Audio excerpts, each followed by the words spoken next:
पतसंस्थांना अनेक समस्यांना तोंड द्यावं लागतं। हा कुठल्याही एका पतसंस्थेचा विषय नाही आहे। मला असं वाटतं की जी कोणती सहकारी पतसंस्था असेल, बँक असेल, त्यांच्यासमोर अनेक समस्या आज आपल्याला भेडसावताना दिसतात। एकीकडे नॅशनलाइज्ड बँका आहेत आणि दुसरीकडे सहकारी पतसंस्था आहे। सहकारी पतसंस्था उदयास येण्याचंच महत्त्वाचं म्हणजे कारण होतं की सगळ्यांनी एक व्यक्तीजवळ इतकं भांडवल नसेल की तो स्वतःची पतसंस्था बँक ओपन करू शकेल। आमच्या पदाधिकाऱ्यांना सहकाऱ्यांना जेव्हा पोलीस प्रोटेक्शनची वेळ येते ते मिळत नाही, आपण आपल्या नियामक मंडळाच्या माध्यमातून सुद्धा आमच्या या पोलीस अधिकाऱ्यांना एक पत्र द्यावे की आमच्या सहकाऱ्यांना सुद्धा त्यांना या वसुलीसाठी सहकार्य करावं। आम्ही म्हणतो की कशाला भानगडीत पडावं, कशाला कोर्ट कचेरीत जावं। नेहमी आम्ही सहकार्याची भावना ठेवतो आणि आपल्या सभासदांना म्हणतो की बाबा नेहमी हप्ते भराना आणि आपल्या संस्थेची प्रगतीसाठी आम्हाला सहयोग करा। राजेंद्र भाऊ घाटे नागपूर जिल्ह्यामध्ये जे सहकार चळवळ उभी केलेली आहे, तर नागपूर जिल्ह्यातील जे तळागाळातील संस्थेला वर आणण्याचे कार्य करतात असे राजेंद्र भाऊ घाटे। त्याचबरोबर महाराष्ट्रामध्ये जे नियामक मंडळ आहे, जे कायदे बनवतात, त्यामध्ये नियामक मंडळामध्ये आमचे मोठे बंधू सी एस श्रीकांत भाऊ दुबे आहे। त्यांना 7 वाजतापासून कर्ज वसुलीचं नियोजन झालं पाहिजे। आता मंगेशजींनी सांगितलं त्यांचं नियोजन आहे, पण तुमचं नियोजन त्या ठिकाणी झालं पाहिजे। निव्वळ भाषणबाजी करून आपल्याला आपली पूर्तता करता येणार नाही किंवा आपलं काम करता येणार नाही। म्हणून आपण काय केलं पाहिजे, आपल्या वसुलीचं नियोजन, आपल्या संस्थेचं नियोजन, आपल्या वेळेचं नियोजन हे सकाळी 7 वाजतापासून तर संध्याकाळी 7 वाजतापासून हे आपल्या 12 तास कामाचे ठरवलं पाहिजे।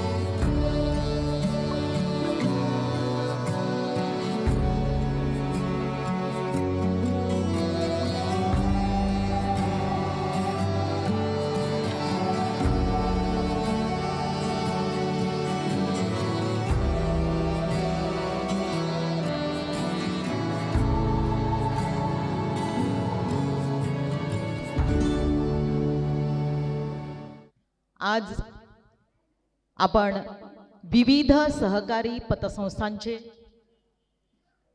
संचालक, सदस्य आपण इथे जमा झालेलो आहोत। हा जो सहकार सप्ताह आहे, हा वर्षामध्ये नोव्हेंबर महिन्यामध्ये 14 ते 20 या दरम्यान साजरा करावा असे आदेश भारतीय राष्ट्रीय सहकारी संघ, national cooperative union of India यांनी घोषित केलेला आहे। आणि आपल्याला माहित आहे की त्याप्रमाणेच काही संस्थांचे जेव्हा संचालक, अध्यक्ष असतील, सचिव असतील,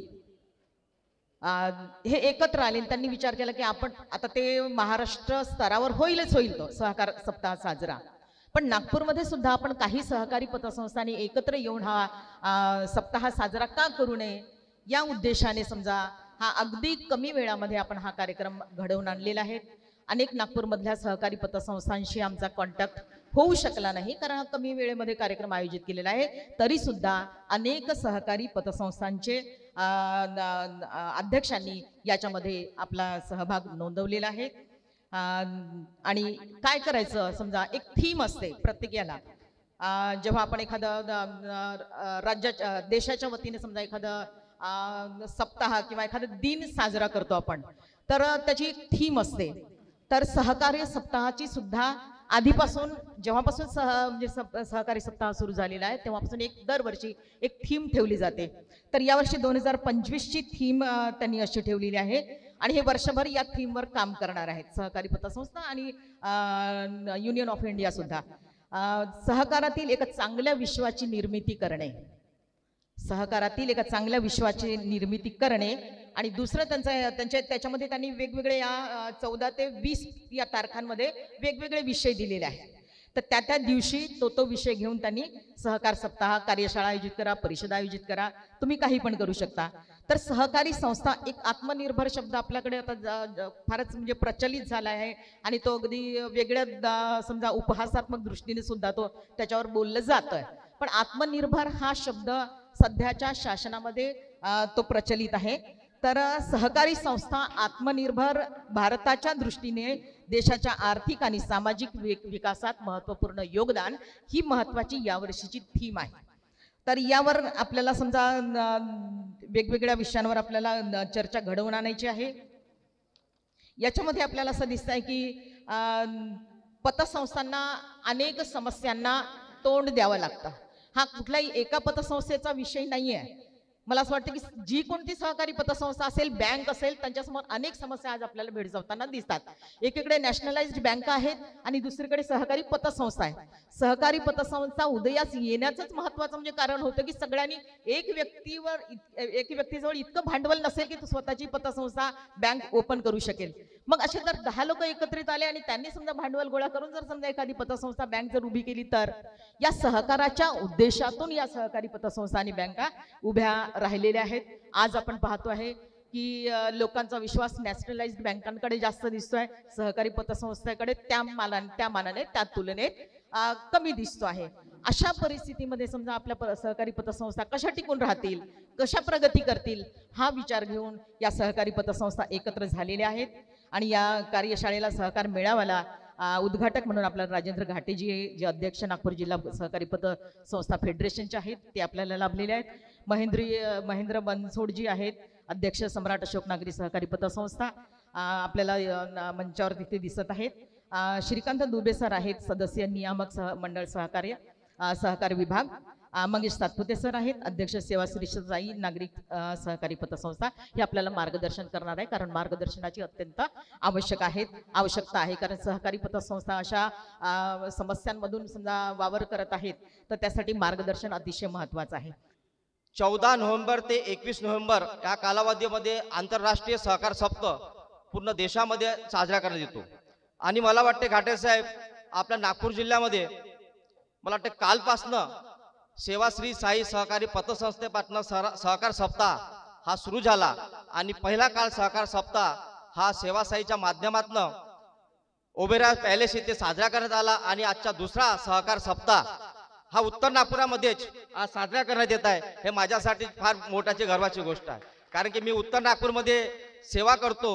आणि बनसोड साहेबांना अभिनंदन करील की घाटे साहेब यांनी एका आमसभेमध्ये अगर एखाद्या संस्थेची आमसभा होत असेल तर आपल्या सभासदांना बोलवण्याकरता एक टाळ्याची कसरत असते.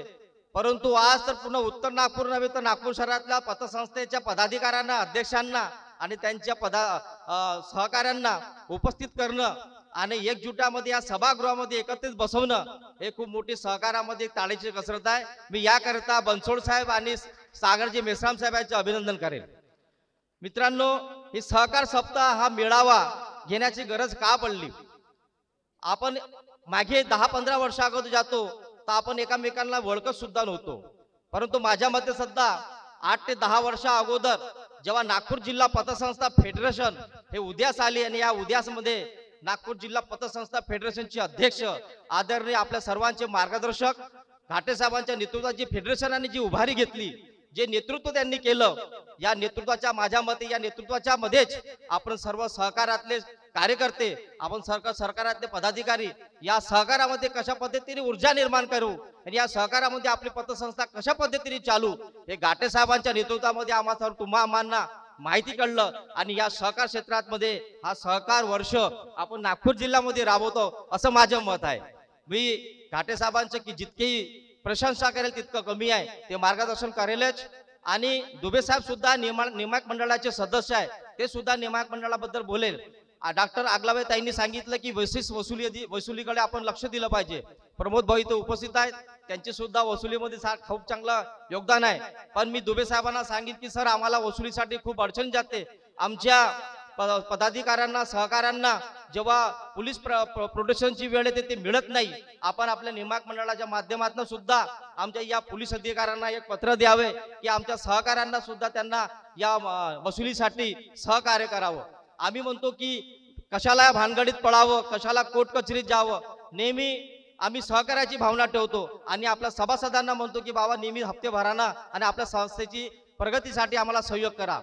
कोणतीही गोष्ट आपली आर्थिक हे वसुली होत नाही तोपर्यंत ती आपली संस्था जुळत नाही. मी अभिनंदन करेल आपल्या बनसोड साहेबांचं. एक डबघास गेलेली संस्था त्यांच्या जेव्हा हातात आली आणि त्यांनी जी सम्राट अशोक ही पतसंस्था आज उद्यास निर्माण केली आणि ते सम्राट अशोक पतसंस्था चालवता चालवता उत्तर नागपुरातल्या समस्त संस्थांना एकजूट करून आपल्या सर्वांना सुद्धा ते मार्गदर्शन करतात. असे व्यक्तिमत्व आमच्या उत्तर नागपूरला आहे. आम्हाला अभिमानाची गोष्ट आहे. पुन्हा एकदा बनसोड साहेबांसाठी टाळा वाजवा. त्यांनी आज एकजूट केलं. मी माझ्या सेवाश्री साई सहकारी पतसंस्थेच्या माध्यमातून माझी पतसंस्था काय कार्य करते हे सर्वांना माहित आहे. बनसोड साहेबांना माहित आहे, घाटे साहेबांना माहित आहे. आणि पहिलं सहकार सप्ताह काल आम्ही वर्धापन दिलं आणि सहकार सप्ताह घाटे साहेब तुझं सांगतील ते आयोजित केलं. त्यामध्ये असंख्य असे पाहुणे उपस्थित होते. मित्रांनो, आज जास्त बोलणार नाही, मला थोडासाच वेळ दिला होता. त्यानिमित्त मी आज सहकार सप्ताह निमित्त आपल्या सर्वांचं या ठिकाणी स्वागत करतो. नागपूर जिल्ह्यातील सहकार महर्षी राजेंद्र भाऊ घाटे, नागपूर जिल्ह्यामध्ये जे सहकार चळवळ उभी केलेली आहे, तर नागपूर जिल्ह्यातील जे तळागाळातील संस्थेला वर आणण्याचे कार्य करतात असे राजेंद्र भाऊ घाटे. त्याचबरोबर महाराष्ट्रामध्ये जे नियामक मंडळ आहे, जे कायदे बनवतात, त्यामध्ये नियामक मंडळामध्ये आमचे मोठे बंधू सी श्रीकांत भाऊ दुबे आहेत. त्यांना आपण इथे पाचारण याकरता केलेलं आहे की सहकार संस्थेमध्ये ज्या काही अडचणी आहेत, ज्या काही समस्या आहेत, त्यांचं निराकरण आपण करावं आणि त्याचबरोबर जे नवीन समस्या भोगावत आहे MIS, त्यावर आपण मार्गदर्शन करावं. सन्माननीय फेडरेशनचे अध्यक्ष राजेंद्र भाऊ घाटे हे आपल्याला कर्ज वसुली बाबतीत आपल्याला प्रशिक्षणच्या माध्यमाने आपल्याला मार्गदर्शन करणारच आहे. 2 विषय आहेत, कर्ज वसुली आणि MIS. त्याचबरोबर या नागपूर जिल्ह्यामध्ये सहकार चळवळीमध्ये जे मोठे नाव असलेले आमचे मोठे बंधू मंगेश भाऊ सातपुते, ज्यांनी इतर संस्थेला प्रेरणादायी असलेले कार्यक्रम मागील 4 वर्षापासून चालू करून त्या सहकार चळवळीच्या माध्यमाने इतर संस्थेला त्यांनी प्रेरणा देण्याचे कार्य केलेले आहे. म्हणून हे ते आजच्या कार्यक्रमाचे प्रमुख अतिथी आहेत. आणि या संपूर्ण सहकार चळवळीमध्ये उपस्थित नागपूर जिल्ह्यातील सहकार चळवळीतील पदाधिकारी, त्याचबरोबर सन्माननीय अभिकर्ता वर्ग आणि बॅकबोन जो असतो अभिकर्ता आणि कर्मचारी वर्ग हे उपस्थित झाले आहेत. त्याबद्दल मी समस्त अभिकर्ता आणि कर्मचारी वर्गाचे अभिनंदन करतो. नागपूर जिल्ह्यातील कमीत कमी 25 ते 30 सोसायट्या या सभागृहामध्ये उपस्थित आहेत. सर्वांचे नाव घेणं शक्य नाही, पण आज वेळात वेळ काढून नारायण गुरु सहकारी पतसंस्थेचे किरण भाऊ रोकडे आले आहेत, त्यांचे मी सुद्धा अभिनंदन करतो. तर हा कार्यक्रम आयोजित करण्याचा एकमेव उद्देश सहकार चळवळीतील कार्यकर्त्यांच्या नेत्यांच्या एक इंटरॅक्शन, गेट टुगेदर स्नेहसंमेलन व्हावं. त्या उद्देशानं आंतरराष्ट्रीय सहकार वर्षाच्या निमित्तानं हा आपण एक कार्यक्रम आयोजित केलेला आहे. आणि त्याचबरोबर या मेळाव्याच्या माध्यमानं आपण एक वर्कशॉप प्रशिक्षण कार्यक्रम इथे आयोजित केलेला आहे, कर्ज वसुली आणि MIS. तर या सहकार चळवळीतील कार्यकर्त्यांना सन्मान्य घाटे साहेब आणि सन्मान्य दुबे साहेब मार्गदर्शन करतील अशी मी त्यांना विनंती करतो. आणि आपण एवढ्या मोठ्या संख्येने या सभागृहामध्ये उपस्थित झाल्या सर्वांचे मी हार्दिक अभिनंदन करतो, आभार व्यक्त करतो. या ठिकाणी आपल्याला जरी कर्ज वसुली आपली कर्ज वसुली करायची आहे, कारण ते आपण वाटप केलेलं आहे. म्हणून याचा एक क्रम आपल्याकडे ठरला पाहिजे. आणि क्रम जर त्याचा ठरलेला असेल आणि त्या पद्धतीने नियोजन करून जर काम केलं तर मला वाटतं भगवंत सुद्धा आपल्याला साथ देतो. आपल्या महाराष्ट्रातलं सगळ्यात मोठं उदाहरण सांगतो आणि आपल्या या 2 शब्दाला सुरुवात करतो. मित्रांनो, आपल्या जिल्ह्याचे खासदार आदरणीय गडकरी साहेब आहेत. आपल्या महाराष्ट्राचे मुख्यमंत्री आदरणीय देवेंद्रजी आहेत. यांचं नियोजन चांगलं आहे. यांच्या पासून आपण आदर्श घेतला पाहिजे. जर नागपूर जिल्ह्याचा जर आपण विचार केला तर ब्राह्मण समाज 2% आहे. किती टक्के आहे? आणि राज्याचा जर विचार केला तर ब्राह्मण समाज 3% आहे.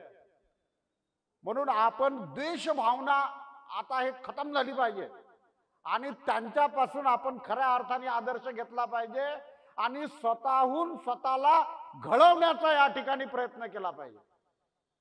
ते आता काळाची गरज आहे. मागचा विषय तो सगळा संपला.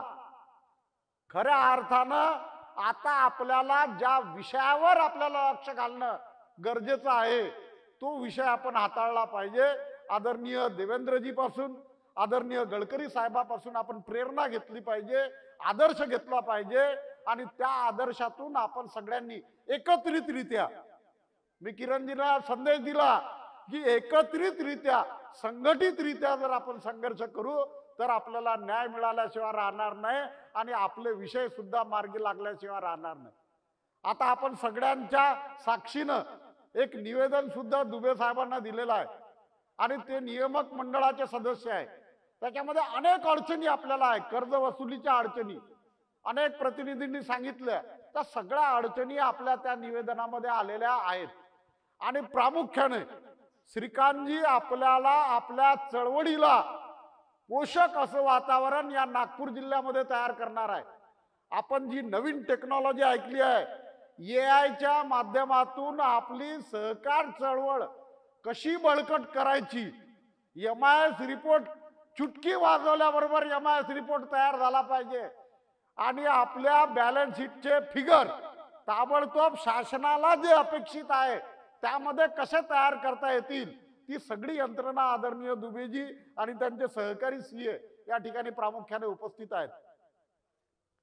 ही सगळी यंत्रणा येणाऱ्या काळामध्ये आदरणीय दुबेजींच्या मार्गदर्शनाखाली आपल्याला सगळ्यांना मिळणार आहे.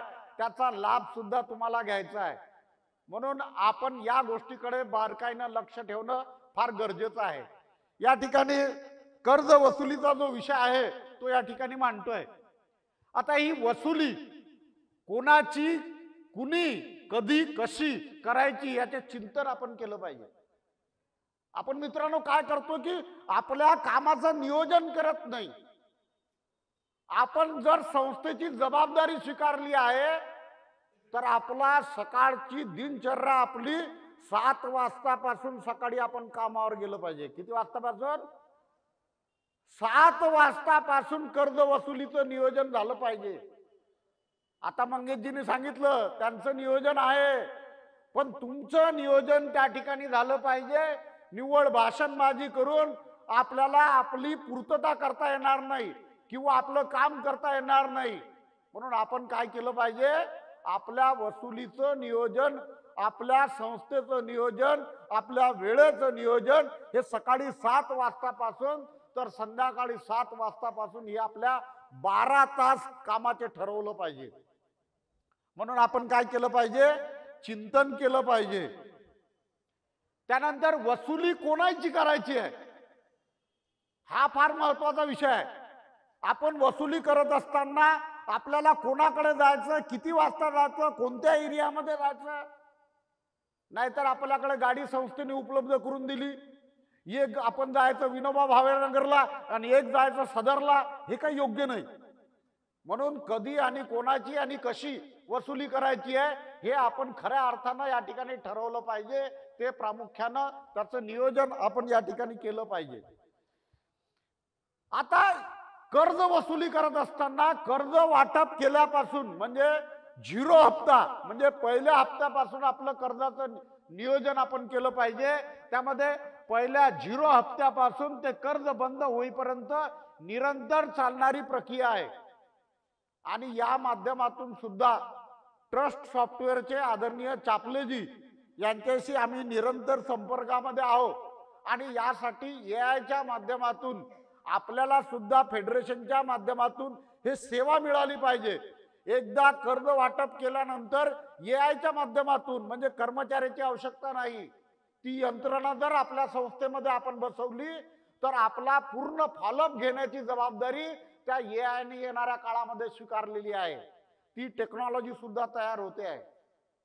एखाद्या ग्राहकाने आपल्याला जर 15 दिवसाचा वेळ मागितला तर ते AI काय करते, त्या 15 दिवसाचा मेमरीमध्ये फिट करते आणि 15 दिवसानंतर परत त्याला फोन कॉल लावला जाते की सर तुम्ही 15 दिवसाचा मला वेळ दिला होता, 5,000 रुपये तुम्ही भरणार आहे. हे फॉलोअप घेण्याचं काम सुद्धा येणाऱ्या काळामध्ये AI करणार आहे. म्हणून माझी सगळ्या कर्मचारी किंवा सगळ्या संचालकांना, पदाधिकाऱ्यांना विनंती आहे की या सगळ्याची तयारी आपण आपल्या संस्थेमध्ये करणं फार गरजेचं आहे. म्हणून आपण सुद्धा या ठिकाणी सक्रिय झालं पाहिजे. त्याची रचना कशी असेल हे समजावून घेणं फार गरजेचं आहे. वसुली कुणी करायची, आता आपल्यामध्ये फार वेगवेगळे विषय राहतात. वसुली कुणी करायची, आपल्याकडे जर कर्ज वसुली अधिकारी असेल तर कर्ज वसुली अधिकाऱ्याचीच जबाबदारी आहे की त्यांनी कर्ज वसुली करायची. नाही मित्रांनो, तुम्ही कुठंतरी गलत दिशेने जात आहे. कर्ज वाटप करणारा संचालक, पदाधिकारी याची सुद्धा जबाबदारी कर्ज वसुली करण्याची आहे. त्यामध्ये ज्यांनी कर्ज वाटप केलं असेल त्यांनी सुद्धा कर्ज वसुलीला गेलं पाहिजे. मित्रांनो, मला सांगायला अभिमान वाटतो की या पतसंस्था संघाचा मी जरी गेल्या 11 वर्षापासून अध्यक्ष आहो, गिरनार पतसंस्थेचा अध्यक्ष आहो, तरी सुद्धा 7 वाजता आम्ही या गाडीमध्ये बसतो वसुलीच्या आणि ठरलेल्या वर्षभरामध्ये 950 भेटी माझ्या ठरलेल्या असतात आणि त्यांच्यापर्यंत पोहोचण्याचा प्रयत्न करतो. जर माझ्यासारखा माणूस जर काम करतो तर तुमच्यासारखे अध्यक्ष खुर्च्या तोडासाठी बनलेले नाही. म्हणून तुम्ही सुद्धा लक्ष ठेवलं पाहिजे, कारण पद घेणं सोपी आहे, खुर्चीवर बसणं सोपी आहे, पण त्या खुर्चीवर बसून संस्था चालवणं फार कठीण आहे. म्हणून आपण काय केलं पाहिजे, आपण सुद्धा आपली दिनचर्या 7 वाजताची बनवली पाहिजे. ही सुद्धा महत्वाची या ठिकाणी आहे. सर्वांनी, संस्थेच्या सर्व कर्मचारी वर्ग, संचालक वर्ग म्हणजे अध्यक्ष, संचालक, मुख्य कार्यकारी अधिकारी ते ऑफिस असिस्टंट म्हणजे आपला शेवटचा व्यक्ती, म्हणजे आमच्याकडे असलेला मॅनेजर म्हणजे आमचे निलेशजी पासून तर आमचे वाकडेजी पर्यंत ही सगळी व्यवस्था आमच्याकडे लागलेली आहे. ती पतसंस्थेमध्ये आहे, फेडरेशन मध्ये आहे. आज जिल्ह्यातल्या 1000 पतसंस्था, आज 1057 पतसंस्थेचं कार्यालय आमच्या निलेशजीला माहित आहे. का माहित आहे, तर त्यांनी सगळं झोकून घेतलेलं आहे. वाकडेजींना माहित आहे, त्यांनी सुद्धा झोकून घेतलं आहे. म्हणून आपण सर्वांनी त्या पद्धतीनं तयारी केली पाहिजे. मी काय म्हटलं, ऑफिस असिस्टंट म्हणजे आपल्या कार्यालयातला शिपाई सुद्धा या कामामध्ये वाहून घेतलं पाहिजे, त्याशिवाय आपल्या संस्था चालू शकणार नाहीत. त्याचप्रमाणे वसुली कशी करायची, असं आहे, वसुली कशी करायची याची सुद्धा पद्धत असते. कोणतंही काम नियोजनबद्ध पद्धतीने केलं तर त्याची कशी करायची, कशा पद्धतीनं करायची, त्याचं नियोजन सुद्धा या ठिकाणी आपल्याला सांगितलं जाते. तर या ठिकाणी आपण जर आपला NPA चा चार्ट, त्याचं वर्गीकरण अगोदर पाहिलं पाहिजे. आता आपल्याला वेळ कमी आहे तरी सुद्धा काही स्लाइड दाखवण्याचा प्रयत्न मी या ठिकाणी करतो. आपल्या NPA काय पोझिशन आहे, किती दिवसामध्ये आपण स्टँडर्ड 1 मध्ये जातोय, NPA 1, NPA 2, NPA 3 या सगळ्या स्टेप मध्ये आपण कशा पद्धतीनं वसुली केली पाहिजे याचं नियोजन आपण सगळ्यांनी केलं पाहिजे. हा फार महत्वाचा मुद्दा त्या ठिकाणी आहे, कारण त्याच्यामध्ये तारण असलेल्या संपत्तीवर आपल्याला 20% प्रोव्हिजन करणं पाहिजे. बिनतारणी जर कर्ज असेल तर 70%, 80%, 90% आणि 100% प्रोव्हिजन आपल्याला करावं लागते. आणि प्रोव्हिजन जर केली तर आपलं प्रॉफिट खतम होते आणि आपण साई सेवा सारखं 15% डिव्हिडंड देऊ शकत नाही आणि मित्रांनो आपण मागं पडतो. म्हणून आपण सुद्धा एक आदर्श ठेवला पाहिजे. आपण ठरलं पाहिजे, ठेवीदाराला जास्तीत जास्त व्याज देता आलं पाहिजे, कर्जदाराला कर्ज कमी व्याजामध्ये देता आलं पाहिजे आणि आपल्या सभासदांना 15% डिव्हिडंड देताच आला पाहिजे. हा संकल्प जोपर्यंत तुम्ही करणार नाही तोपर्यंत आपल्या संस्था मजबूत उभ्या राहणार नाही. हे महत्वाचं ब्रीद वाक्य आपण या ठिकाणी पाळलं पाहिजे. या ठिकाणी जर पाहिलं, वसुलीचं व्यवस्थापन आपण केलं पाहिजे. स्टँडर्ड असेट असेल त्या ठिकाणी NPA 1, 2, 3 असेल, त्या ठिकाणी आपल्या सर्व कर्मचारी, कर्जदार, कर्मचारी त्या ठिकाणी वसुली स्वतंत्र टीम जी व्यवस्था असेल त्याची व्यवस्थे माध्यमातून काम केलं पाहिजे. NPA ची संकल्पना ज्या पद्धतीनं आपल्याला रुजू करण्यात आली त्या पद्धतीनं नियोजन केलं पाहिजे. आणि वसुलीमध्ये सगळ्यात महत्वाचं जे आपण संयमानं किंवा संवाद या भूमिकेतून वसुली जर आपल्याला मिळत नसेल तर मग आपण लीगल टीम कडे गेलं पाहिजे. या ठिकाणी आमचे नारेकरजी बसलेले आहेत. नारेकरजींनी आपल्याला सरपेशी ऍक्ट लागू नसताना सुद्धा फेडरेशनच्या माध्यमातून 34 प्रकरणामध्ये प्रॉपर्टीचे आजच्या तारखेत पोझिशन घेतलेलं आहे.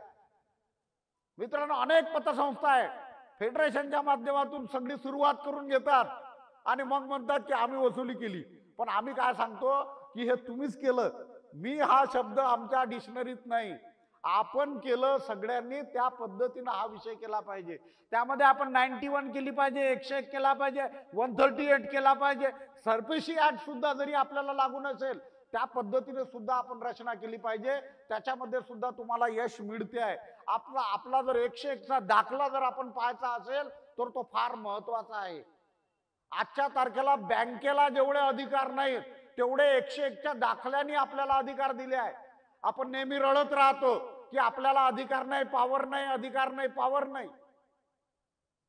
हे प्रायव्हेट मध्ये वसुली करणारी जी मंडळी आहे, आमचे प्रमोदजी चिचखेडे या ठिकाणी उपस्थित आहे, त्यांचं सुद्धा मार्गदर्शन केलं पाहिजे.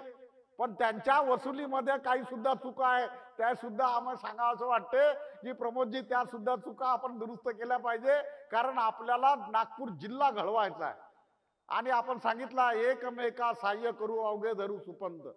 सहकारातून आपल्याला जर समृद्धी घडवायची असेल तर आपल्यामध्ये, आमच्यामध्ये सुद्धा अनेक चुका होत्या त्या आम्ही दुरुस्त केल्या. म्हणून आपण काय केलं पाहिजे, ऑनलाईनच्या माध्यमातून वसुली करत असताना पेमेंट घेतलं पाहिजे, चेकच्या माध्यमातून पेमेंट घेतलं पाहिजे. आपला कोणताही कर्मचारी हा कॅश स्वरूपामध्ये त्या सभासदांकडनं पैसे घेऊ नये, हे आम्हाला अपेक्षा या ठिकाणी आहे. वसुली कशी करायची ही सुद्धा महत्वाची बाब या ठिकाणी आहे.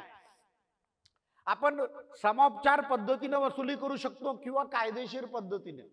मित्रांनो, मी सांगितल्याप्रमाणे संवाद करत असताना एखाद्या खातेदाराच्या घरी जर संस्थेचा अध्यक्ष गेला तर तो सुद्धा आपल्याला दरवाजात उभा करणार नाही. तो तुम्हाला दरवाजामध्ये उभं करण्यासाठी तेवढी आपली लायकी तयार करावं लागते, तेवढी आपली पोझिशन आपल्याला तयार करावं लागते. कारण ज्या वेळेस आपण कर्ज वाटप करतो, काही लक्ष्मी दर्शन जर झालं असेल तर तो तुम्हाला दरवाजात उभा करणार नाही. म्हणून आपण त्याची सुद्धा काळजी घेतली पाहिजे. कर्ज वाटप करताना कोणताही नया पैसा हा कोणत्याही सभासदांकडनं आपल्या रशीदच्या व्यतिरिक्त, आपल्या संस्थेच्या शुल्काच्या व्यतिरिक्त आपण घेऊ नये. म्हणून ती सुद्धा महत्वाची बाब आपण या ठिकाणी लक्षात घेतली पाहिजे की ज्या वेळेस आम्ही जातो त्यावेळेस तो आदराने. अनेक लोक म्हणतात आम्हाला, आमचे बंधू या ठिकाणी मुस्लिम समाजाचे उपस्थित आहे, अनेक लोक म्हणतात की साहेब मुस्लिम समाजातील लोक तुम्हाला घराच्या बाहेरच बोलतात. मी म्हणतो सपशेल खोटा आहे, तुमच्यात दम नाहीये, तुम्ही प्रामाणिकपणे कर्ज वाटप केलेलं नाहीये, तुम्ही काहीतरी घेऊन देऊन कर्ज वाटप केलेलं आहे. म्हणून त्याची सुद्धा दक्षता आपण घेतली पाहिजे. आम्ही ज्या ज्या ठिकाणी जातो त्या ठिकाणी हिंदू असो, मुस्लिम असो, बौद्ध असो, कोणत्याही धर्माचा सभासद असो, तो आदरानं आम्हाला घरात बोलावतो, घरात बसतो आणि त्या चर्चेच्या माध्यमातून त्याची सुद्धा अडचण आपण समजून घेतली पाहिजे. त्याच्या फॅमिलीमध्ये असा काही प्रॉब्लेम झाला आहे का, त्याच्या घरामध्ये काही कौटुंबिक कलह त्या ठिकाणी चालू आहे का, ह्या सगळ्या गोष्टीचा आपण मित्रांनो विचारपूस केली पाहिजे, चिंतन केलं पाहिजे. आणि त्याला जर वेळ पाहिजे असेल तर त्या ठिकाणी तेवढा वेळ सुद्धा आपण दिला पाहिजे. म्हणून त्याला काय म्हटलं जाते, समोपचार पद्धतीने कर्ज वसुली. आता जेव्हा माननीय बनसोड साहेबांनी मला फोन केला की सर आपल्याला एक प्रेझेंटेशन घ्यायचं आहे, तर हे महत्वाचा पॉइंट पडलं की टॉपिक कोणता यानं आपण नियोजित करावा. कारण की ते थकीत कर्ज वसुली वगैरे आहे आणि जे इतर विषय आहेत ते कोणी ना कोणी व्यक्ती आले आहेत आणि त्यांनी आपले मत स्थापित केलेलेच आहे. परंतु हे जे VMIS जे टॉपिक आहे ते माननीय घाटेंची प्रमाणे एकदम महत्त्वाचं आहे आणि एकदम नवीन आहे. म्हणजे आतापर्यंत कोणीही व्यक्ती या विषयावर मला वाटतं कोणतंही प्रेझेंटेशन दिलेलं नाही. आणि आता 7 तारखेलाच ते आपल्याला सर्व रूपरेखा वगैरे आणि ऑर्डर्स वगैरे मिळालेले आहेत. तर आजची काय 15 तारीख आहे आणि हे 7-8 दिवस आता झालेले आहेत आणि नियामक मंडळाने 2-3 डॉक्युमेंट्स वगैरे सादर केलेले आहे.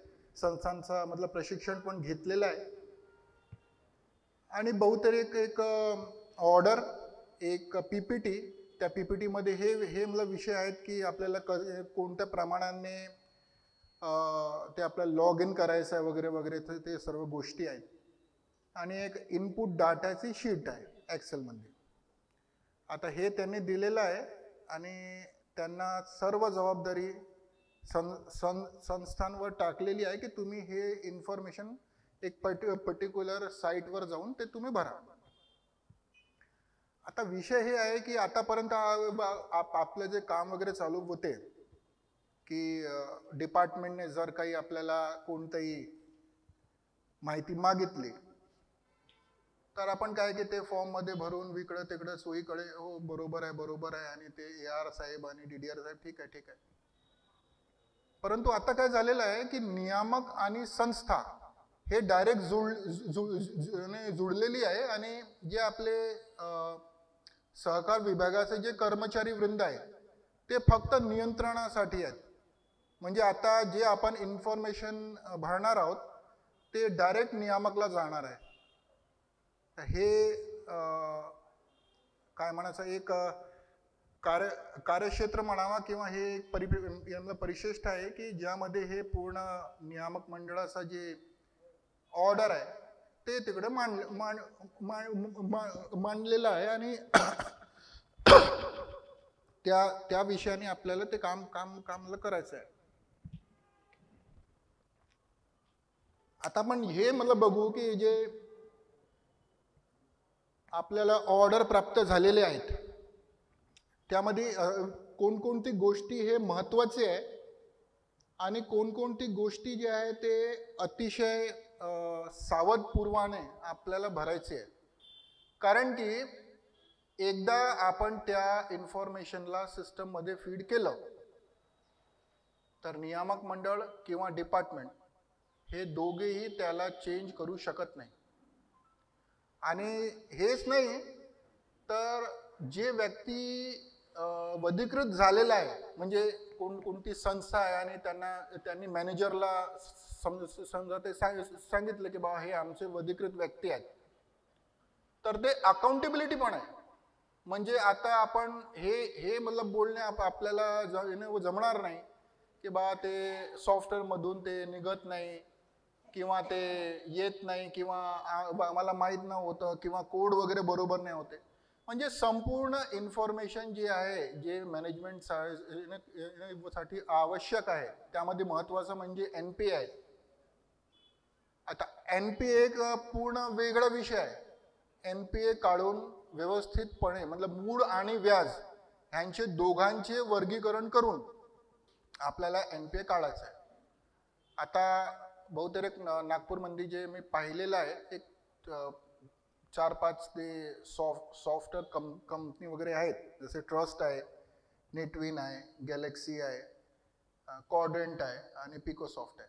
हे सुमारे 4-5 लोक आहेत ज्यांचे सॉफ्टवेअर संस्था वगैरे वापरतात. आता हे जे NPA आपल्याला काढून देतात त्यामध्ये जे आपले नियामक मंडळाचे जे परिपत्रक आहे NPA विषयी म्हणजे आपल्याला मूळ आणि व्याज म्हणजे एक जे EMI आहे त्यामध्ये मूळ आणि व्याज हे दोन भाग असतात. तर हे 2 भागांना चेक करून आपल्याला NPA काढायचं आहे. म्हणजे कोणताही जे आपलं कर्जदार आहे जर त्यांनी व्याज भरलेलं आहे आणि मूडमध्ये काहीतरी कमीपणा आहे, तर त्या विषयात तो NPA होतो, पण सिस्टम आपल्याला दाखवतात नाही. आणि त्यानंतर आपल्याला सर्वांनाच माहित आहे की ते फक्त एक लिस्टमध्ये निघते की बा तुम्ही सिलेक्ट करून घ्या कोणाला NPA दाखवायचा, कोणाला NPA नाही दाखवायचा आहे. तर एक विशेष बाब आहे, आतापर्यंत हे सर्व त्याच प्रमाणे चालू होतं. परंतु आता MIS आल्यानंतर मॅनेजमेंट इन्फॉर्मेशन सिस्टम हे थोडासा अकाउंटेबिलिटी वाला विषय झालेला आहे. म्हणजे आता आपल्याला बोलता येणार नाही की नाही तो मला चुकून इन्फॉर्मेशन भरली किंवा कॅल्क्युलेशन बरोबर नाही आहेत. तर पूर्ण अकाउंटेबिलिटी घेऊन ॲक्युरेट फिगर काढणे हे महत्त्वाचं आहे त्यामध्ये. तसेच CRAR, तसेच अन्य रेशोज आहेत, तर ते एकदम सटीक पाहिजे. कारण की ते एकदा आपण इन्फॉर्मेशन सिस्टममध्ये टाकली की तो लॉक होऊन जाते आणि त्यानंतर आपल्याला बाहेर पडायचा किंवा करेक्ट करायचा कोणताही त्यामध्ये प्रावधान नाही. आणि अकाउंटेबिलिटी पण आहे. म्हणजे AR साहेबांचं तो विषय हे आहे की जर आपण इन्फॉर्मेशन त्यामध्ये टाकली नाही किंवा उशिरी टाकली तर त्या संस्थांवर ते कारवाई करणार आहेत. म्हणजे विहित टाईममध्ये आपल्याला ते इन्फॉर्मेशन पुटअप करायची आहे. आणि आता तर त्यांनी सांगितलं आहे की मार्चची इन्फॉर्मेशन तुम्ही 15 डिसेंबरपर्यंत भरा, परंतु हे दर महिन्याला लागू होणार आहे. आता म्हणजे दर महिने आपल्याला पूर्ण बॅलन्स शीट बनवायची आहे, पूर्ण NPA काढायचं आहे, पूर्ण NPAचं प्रोव्हिजन काढायचं आहे, आपल्याला CRAR काढायचं आहे आणि बहुतेक 12 ते 15 रेशोज आहेत ते मला काढायचं आहे. त्यानंतर आपले जे केसेस चालू आहे 91 मध्ये 101 मध्ये आणि जे काही इतर न्यायालय प्रविष्ट आणि रिकव्हरी साठी जे चालू आहे केसेस, ते सर्वांचे ॲक्युरेट फिगर ते आपल्याला टाकायचं. म्हणजे आता वकील साहेबांचं पण काम थोडंसं वाढलेलं आहे, कारण की दर महिन्याचा अखेरला ते इन्फॉर्मेशन त्यांना द्यायची आहे. सध्या तर फक्त मार्च 2025चे इन्फॉर्मेशन भरायला सांगितलेलं आहे. पण यापूर्वी एक MIS सर्क्युलर वालेला आहे मागील वर्षी, तर त्यांनी त्यामध्ये सांगितलेलं आहे की दर महिन्याला आपल्याला हे सर्व इन्फॉर्मेशन नियामकला द्यायची आहे. हे महत्त्वाचा पार्ट आहे. आता आपण हे थोडंसं बघू, कारण की आपला उद्देश हे आहे की थोडंसं आपण त्याला समजून घेऊ की हे कोणकोणते इन्फॉर्मेशन आहे आणि आपल्याला कोणकोणत्या पद्धतीने त्याला काढणे सोपीचं जाईल आणि ॲक्युरेट राहील. ॲक्युरेट म्हणजे आपण इन्फॉर्मेशन टाकली तर आपलं डिपार्टमेंट हे आपल्याला विचारू शकते की हे जे आपण इन्फॉर्मेशन टाकलेली आहे किंवा फिगर टाकलेले आहे त्याचे पुरावे द्या. म्हणजे ते आपल्याला मोगम टाकता येणार नाही. आतापर्यंत जे वस्तुस्थिती आहे किंवा चाललेली होती ते थोडासा आपल्याला बदलावं लागेल. हे त्याचा मागेचा हेतू आहे. आता यामध्ये जे त्यांनी सांगितलेलं आहे ते महत्त्वाचा विषय म्हणजे अनिवार्य अनुपालनाची आवश्यकता आहे हे सांगितलेलं आहे. म्हणजे आता आपल्याला हे करणे अत्यंत गरजेचे आहे आणि त्यापासून आपला सुटकारा नाही आहे. हे महत्त्वाचं पॉईंट आहे. ठीक आहे. आता हे जे सेंट्रलाइज डाटा सादर करण्याची जे पद्धत आहे त्यामध्ये एनहान्स प्रुडेन्शियल सुपरविजन. तर कशासाठी ते मला गोळा करत आहे ते सर्व इन्फॉर्मेशन, कारण की जे नियामकचे जे अन्य जे विषय आहेत ज्यामध्ये संस्थांना सूचना देणे किंवा त्यांना मार्गदर्शन देणे किंवा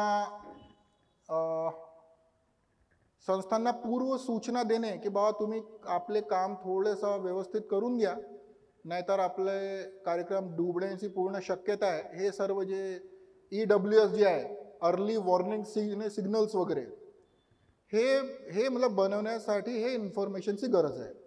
ठीक. आता जी आपली नियामक प्रणाली आहे हे सर्व कळणार आहे. त्यामध्ये जारी हे जे आदेश आहे ते सहकार आयुक्त आणि निबंधक सहकारी संस्था महाराष्ट्र राज्य पुणे यांचे कार्यालय आणि नियामक मंडळ यांनी हे तयार केलेले आहे. त्याचा जावक दिनांक वगैरे जे आहे ते मला लिहिलेलं आहे. 7 नोव्हेंबर 2025 साठी ते त्यांनी ऑर्डर काढलेली आहे. त्यानंतर लक्षित संख्या जी आहे ते थोडंसं बघा, ते महत्त्वाचं आहे. महाराष्ट्र राज्यातील सर्व नागरी, ग्रामीण आणि पगारदार कर्मचारी सहकारी पतसंस्था, म्हणजे सर्व संस्थांना हे करणे आवश्यक आहे. हे त्यामध्ये नमूद आहे. ठीक आहे. तर प्रणाली जी आहे ते मेसर्स स्कल्प टेक्नॉलॉजीने तयार केलेली आहे. पुण्यातली आहे ती कंपनी. आम्ही लोकांना त्यांनी मला प्रेझेंटेशन दिलेलं होतं. ते ऑनलाईन पोर्टलची लिंक आहे पतसंस्था नियामक मंडळ .in. त्यामध्ये ते सर्व मला वाटतं आपण सर्वांना एक पूर्व तयारी आणि पूर्ण माहिती आहे. ते प्रेझेंटेशन पण झालेलं आहे त्या संदर्भाने. तर त्या साईटवर जाऊन ते जे आपले PPT त्यांनी आपल्याला दिलेले आहे त्यामध्ये प्रोफाईल वगैरे बनवणे हे सर्व त्यामध्ये नमूद आहे. ठीक आहे. त्याचा मुख्य उद्देश जे आहे सर्व संस्थांना कामकाजाची माहिती एका केंद्रित प्रामाणिक प्लॅटफॉर्मवर एकत्रित करणे आणि वेळेवर एक समान प्रशासकीय मानके सुलभ करणे. अच्छा, महाराष्ट्र कॉपरेटिव्ह पाशी हे सर्व बहुतेक इन्फॉर्मेशन आहेत. म्हणजे 1920 मध्ये महाराष्ट्र कॉपरेटिव्ह डिपार्टमेंटने हे सर्व माहिती गोळा केलेली आहे. ते 81 ची इन्फॉर्मेशन म्हणतात त्याला. 81 कॉलम आहे. मतलब प्रत्येक संस्थाचे 81 इन्फॉर्मेशन पॉइंट्स ते महाराष्ट्र कॉपरेटिव्ह डिपार्टमेंटमध्ये आहे. ते पूर्ण महाराष्ट्रातली त्यांनी काढून ते सर्व नियोजित केलेली आहे.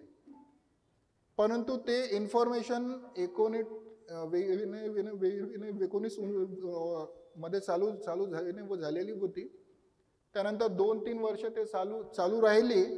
पण ते ॲक्युरेट डाटा, ॲक्युरेट इन्फॉर्मेशन ते कधीच डिपार्टमेंटला भेटलेले नाही.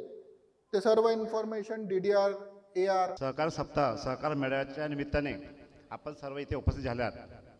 या कार्यक्रमाला आवर्जून उपस्थित आमचे भाऊ राजेंद्रजी घाटे साहेब, नागपूर जिल्हा फेडरेशन, बराच वेळात वेळ घालून इथे आले आणि त्यांनी कर्ज संदर्भाने आपल्या सर्वांना बरीच माहिती दिली आहे. मला असं वाटतं की 101ची कलम आणि 91ची कलम या संदर्भात पण त्यांनी सांगायला पाहिजे होतं, पण इथे एवढा वेळ नव्हता. पुढे ते सांगतीलच या विषयाला घेऊन. तसेच विशेष MIS आणि व्यवस्थापन या विषयाला घेऊन श्रीकांतजी दुबे साहेब, सदस्य निर्णायक मंडळ सहकार विभाग महाराष्ट्र शासन, यांनी बरीच माहिती आपल्याला दिली. मला असं वाटतं काही लोकांच्या डोक्यावरून ही माहिती गेली असेल. हा व्यवस्थापक हा असा विषय आहे की ज्याच्यामध्ये व्यवस्थित समजून घेण्याचा विषय आहे. ज्यांना कोणाच्या डोक्यावरून गेलं असेल तर मला असं वाटतं त्यांनी दुबे साहेबाचा नंबर घ्यावा आणि त्यांच्याशी व्यवस्थित बसून हा आपला मार्ग काढायचा प्रयत्न करावा. तसेच या कार्यक्रमाला उपस्थित आमचे भाऊ सेवासाई सहकारी पतसंस्थेचे मंगेशजी सातपुते यांनी त्यांच्याकडे वेळ राहत नाही, पण त्यांनी बराच वेळ दिल्याबद्दल मी त्यांचासुद्धा आभारी आहे. तसेच या कार्यक्रमाला उपस्थित विशेष रूपाने मी त्यांचे आभार मानणार ज्यांनी ह्या कार्यक्रमाचे आयोजन गेल्या फक्त 8 दिवसामध्ये व्यवस्था करून केलेली आहे. असे या कार्यक्रमाचे आजचे अध्यक्ष ॲडव्होकेट महेंद्रजी बनसोड साहेब, सम्राट अशोक सहकारी पतसंस्थेचे अध्यक्ष, यांनी सर्वांना एकत्रित करून या कार्यक्रमाला सफल करण्याकरता जे प्रयत्न केले मी विशेष त्यांचे आभार मानतो आहे. तसेच बराच वेळ झालेला आहे आणि खाली जेवणाची सुद्धा व्यवस्था करण्यात आलेली आहे. या ठिकाणी प्रत्येक संस्थेमधून जे काही अध्यक्ष, उपाध्यक्ष, संचालक मंडळ, एजंट, कर्मचारी या ठिकाणी उपस्थित झाले आहे, मी सर्वांचे आभार मानतो.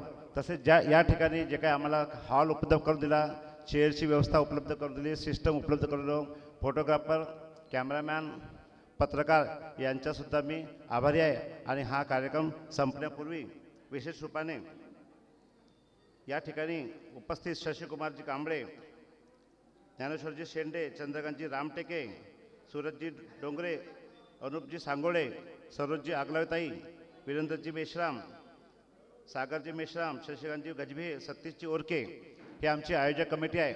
या आयोजक कमिटीने अतिशय प्रयत्न केले. या प्रयत्नाला यश मिळालं असं मी समजतो आपल्या सर्वांच्या टाळ्याच्या गडगडामध्ये. आणि हा कार्यक्रम इथेच संपत आहे आणि जेवणाची खाली व्यवस्था इथे करण्यात आलेली आहे. सर्वांनी भोजनाचा आनंद घ्यावा आणि या प्रकारे पुढे पण असेच कार्यक्रम होत राहिले तर सर्वांनी अशाच प्रकारचे कार्यक्रम मदत द्यावी. विशेष आवाज इंडियाच्या वतीने जे आम्हाला इथे फोटोग्राफर, कॅमेरामॅन त्या सर्वांचा समूह त्यांनी आम्हाला जे सहकार्य केलं त्याबद्दल मी त्यांच्या आयोजक समितीच्या वतीने सर्वांचा आभार मानतो. धन्यवाद. हा दैनिक बहुजनचे पण पत्रकार टीम इथे आहे वाटते, मला माहिती नाही, सॉरी. या सर्वांनी याबद्दल या कार्यक्रमाला सहकार्य केल्याबद्दल मी सर्वांच्या आयोजक कमिटीच्या वतीने आभार मानतो आणि हा कार्यक्रम इथे संपला असे मी जाहीर करतो. धन्यवाद.